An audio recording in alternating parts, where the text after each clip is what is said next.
Imagine yourself a Jesuit priest in late Ming Dynasty Peking. You're perhaps writing a letter to Rome in your study one afternoon when a eunuch from the palace arrives to summon you. The clock has stopped working, he says.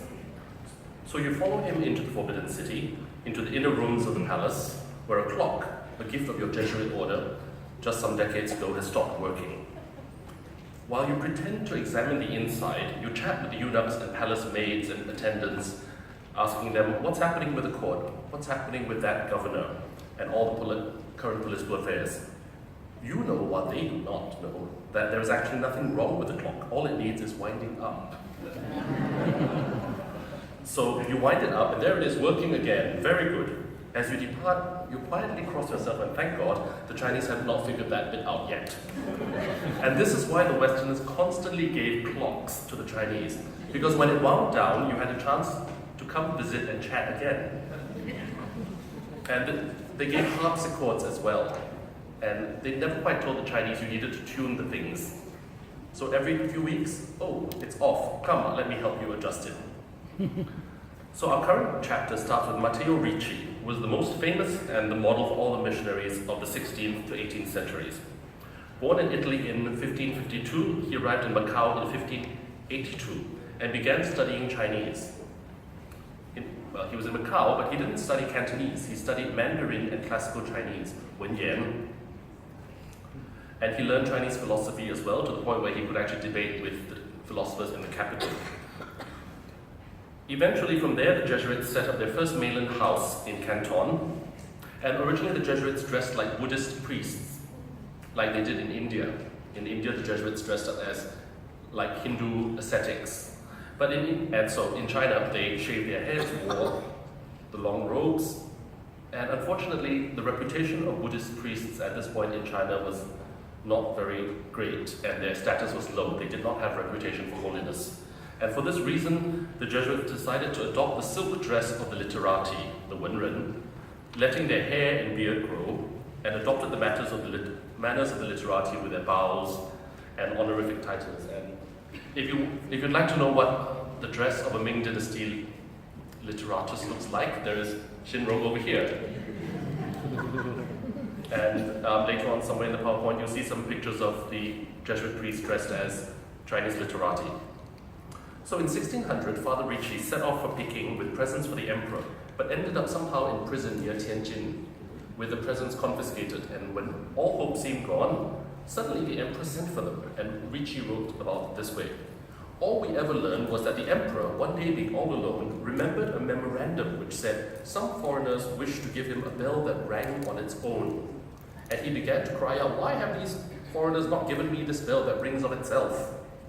The eunuch in attendance then probably bowed and said, "If your majesty does not command the carrying out of the memorandum, how can these dirty foreigners come to court without license?" And the emperor wrote the necessary permit on the memorandum. The fathers arrived in Peking in 1601, and the Board of Rights immediately protested. The emperor didn't even acknowledge the memorandum, which was equivalent to an approval, and so the Jesuit fathers remained.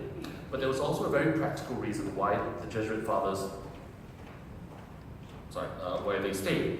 They presented to the emperor a great clock, and the eunuchs were terrified if the Jesuits left Peking, no one would know how to repair or keep the clock going. And so the eunuchs, who were extremely influential, used all their influence to help the Jesuits stay. And the emperor was fascinated by the clock and built a fine tower for it. If I recall correctly, they also built him a carillon, which is basically a set of bells that rang, and of course the Chinese made bells as well. Not quite of that sort, but they were absolutely fascinated. And Matteo Ricci made some of the earliest translations of Christian prayers into Chinese, and his translations are among the Chinese texts we sing this evening. At the death of Matteo Ricci in 1610, about 400 years ago, there were 90 seminarians in China, and in 1602 a church had been built in Peking. 3 great mandarins had been converted and were seminal in the planting of missions in their hometowns: Paul Xu in Shanghai, Michael Yang in Zhejiang, and Liu Li in Hangzhou. Each set up a mission station in his home county and helped teach the Jesuit priests and brothers Chinese. In 1615, Pope Paul V granted to the Chinese priests permission to recite the divine office, celebrate Mass, and administer sacraments in Chinese. think almost everyone knows how attached the Catholic Church is to Latin, especially before the 1960s. So for the Chinese to get Mass and Divine Office in their own language was a pretty big deal. A German Jesuit, Adam Charles von Bell, became a Mandarin who was appointed director of the Imperial Observatory and Tribunal of Mathematics under the first Qing Emperor. He had become, of course, chaplain in the Imperial Palace. By 1671, 30 years before our period, there were 20 missionaries ministering to about 100,000 Chinese Christians spread over 11 provinces. There were 4 Jesuit fathers at court, and the emperor himself visited them twice at their residence, sending them calligraphy for their churches. The priests made astronomical instruments for the observatory, hydraulic devices for the imperial fountains, founded cannons to conquer Turkestan, which is now Xinjiang, and they drew up plans for improving the canal system up and down the country. They wrote books on science, philosophy, and religion. A Jesuit priest was president of the Board of Astronomy, vice president of the Board of Public Works, president of the Tribunal of Mathematics. And Kangxi himself decided to learn mathematics, the elements of Euclid, practical geometry, and philosophy from the Westerners, commissioning the Jesuits to write treatises and textbooks on these subjects in Manchu. So they learned Manchu, which most Chinese have never ever done. And they taught the emperor these subjects for 2 hours in the morning and 2 hours in the evening in Manchu every day. The fathers had to leave their chapel at about 4 in the morning and then return after dark every day. Once Kangxi was ill with a fever for weeks and none of the Chinese doctors could cure him. And one of the Jesuit fathers suggested quinine, and within a few days the fever left him. Another Jesuit was instrumental in bringing peace between China and Russia, accompanying Kangxi on 8 military expeditions to the northeast and managed a treaty between the Russians and the Chinese, with a treaty written in Chinese, Manchu, and Latin. And in 1692, Kangxi issued an Edict of Toleration, which elevated Christianity to the same status as Buddhism and Taoism. By 1700, there were 250,000 converts. Then there was an unfortunate episode called the Chinese Rights Controversy, detailed explanation of which is beyond the scope of this evening's talk, but in essence it involved a dispute over several points, one of which was which word was to be used for God. And eventually the Catholics decided that the word for God would not be Tian, as Matteo Ricci wanted, Tian with heaven, but not Shen, because that could be used for lesser deities, but Tianzhu, which is why in Chinese the Catholic Church is Tianzhu Jiao. But anyhow, this eventually caused Kangxi and Yongzheng to ban Christianity, destroying a century of Jesuit mission work. Now, the central figure of our concert this evening is a French Jesuit named Jean-Joseph Marie Amiot. He arrived in China in 1750 and won the confidence of the Qianlong Emperor and spent the remainder of his life in Peking. He was a correspondent of the French Academy of Sciences, official translator of Western languages for the Qianlong Emperor, and the spiritual leader of the French mission in Peking. He wrote many books and did more than any before to make Chinese thought and life known to the Western world. He wrote the first Manchu dictionary and made the first ever translation of Sun Tzu's Art of War into any European language, French. Of course, the English didn't follow until nearly 150 years later. He wrote about 15 volumes about the history, science, and arts of China, and lots about music. And he was the first European to ship free reed instruments to Europe, and the introduction of the Chinese sheng led to the invention of the harmonica. Amiot was a musicologist, and he wrote down 55 pieces of Qing dynasty court music in Western notation and sent them to Paris in a manuscript that is now still in the National Library of France. Some of these pieces survive still in the Chinese classical repertoire as model melodies, but with slight changes, and it's possible that Amiot's versions record these melodies as they existed in the 1700s. And some of these melodies have disappeared from the Chinese classical repertoire, and Amiot's notation is the only record we have of them left. This evening we play 5 pieces from that repertoire of Qing court music, not on Chinese instruments, but on Western instruments, the way the Westerners must have played it when they first arrived in France. Of particular interest is the first piece on the program, Liu Ye Jin. This melody from Amiot's manuscript found its way via an earlier collection to Jean-Jacques Rousseau's Dictionary of Music, where later on the German composer Carl Maria von Weber found it and used it in 1805 for his Chinese overture, and in 1809 for 6 movements of his incidental music for Turandot. Not the opera by Puccini, but a play written for the Stuttgart court by the famous German poet Schiller. And the same melody was also used in the 20th century by Paul Hindemith for a set of orchestral variations. Of particular interest is his fourth book, where he writes down a set of chants for various points of Catholic services. These include various pieces to be sung before, during, after Mass, and for other occasions. These were presumably sung in the churches of China, and the language is classical Chinese. The melodies are written in the style of what is called Nanbei. We don't know if instruments were used in the singing of these Chinese pieces, but it's certainly possible. In India, the Jesuits invited the local musicians, whether they were Hindu, Sikh, or Muslim, to come and play their instruments in church and play along to the Western polyphony that was being sung. So in Goa, you would have heard Palestrina, Victoria, with Indian instruments doubling. Absolutely fascinating. And so perhaps the Jesuits in China did the same. Given that Buddhist and Taoist temple music employs instruments, we have elected to include some percussion and other Chinese instruments along with the chants. The European portion of our program is typical of the period. We bring you works by three composers who were associated with the French royal court at Versailles. So in essence, this is also a French royal Christmas. Charpentier's Messe Minuit is based on French Christmas carol melodies. Two motets by Couperin, and we sing a Domine Salvum Fac Regem, God Save the King, which in France was sung after every high mass, praying for the king. And of course, it's likely that they did the same in China, except praying for the Chinese emperor. And interspersed are a few Gregorian chants for the Christmas midnight service, midnight mass, taken from the books used in France at the time, which the Jesuits would have used. Those of you who know Gregorian chant will notice that the melodies differ slightly from what you may know as standard Gregorian chant today. The melodies are shorter and decorated with trills in the Baroque way. This is where I tell you that, contrary to our poster, this music is only really possible from 1700 to 1724, not really until 1760, because in 1724, the Emperor Yongzheng issued a formal prohibition against the propagation of Christianity in the provinces. Yet he allowed missionaries to remain in Peking because some of these Westerners were useful. About 20 Jesuits remained in the capital, and yet the churches in Peking remained open, so Mass would have continued. And Yongzheng's decree prescribed not only Christianity, which he calls the teachings of the Western Ocean, but also certain other heterodox sects of Buddhism and Taoism, like the White Lotus sect, the Bailianjiang, and the Smelling Incense sect, the Wenxianjiang, which I'd never heard of before this. The ones that were allowed to remain were Father Kogler, President of the Bureau of Astronomy, and officially there were no priests in the provinces, but there were still about 20 to 30 priests in the capital.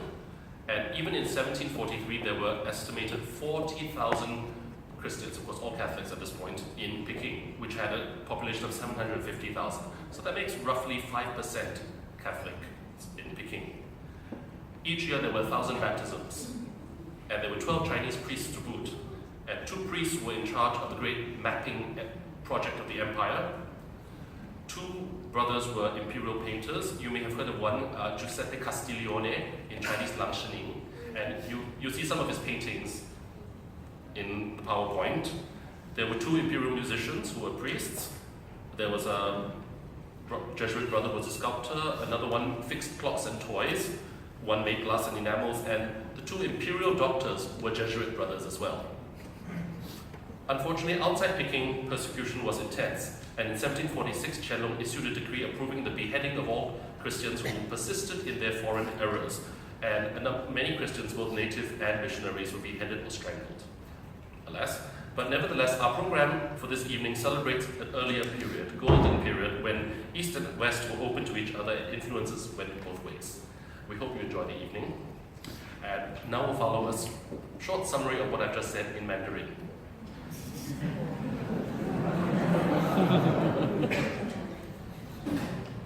Because of the historical significance of the program, I'm going to give a short summary of the talk in Chinese. 大家晚上好，今天非常欢迎来到喜年堂来听这个音乐会。那在座的大家可能对利玛窦和天主教的关系还有乾隆和天主教关系在中国的历史可能比我还熟悉，所以我就把这个部分省略掉。主要焦点集中在今晚的这个法国耶稣会传教士Jean Joseph Maria Amiot。那这个传教士呢，在1750年呢就来到中国，并且很快得到乾隆皇帝的信任，一直都住在北京。那他在清廷呢是帮乾隆皇帝做西洋语的翻译，也是法国科学院的通信员。那他在中国的时候，写了很多书，其中他编撰了第一部满语词典。他也是第一位欧洲从西方来的人，把《孙子兵法》译成法语，这在欧洲是首本翻译的军事谋略的经典。那如果你要说英文翻译的《孙子兵法》呢，可能要在150年后才会在欧洲看得到。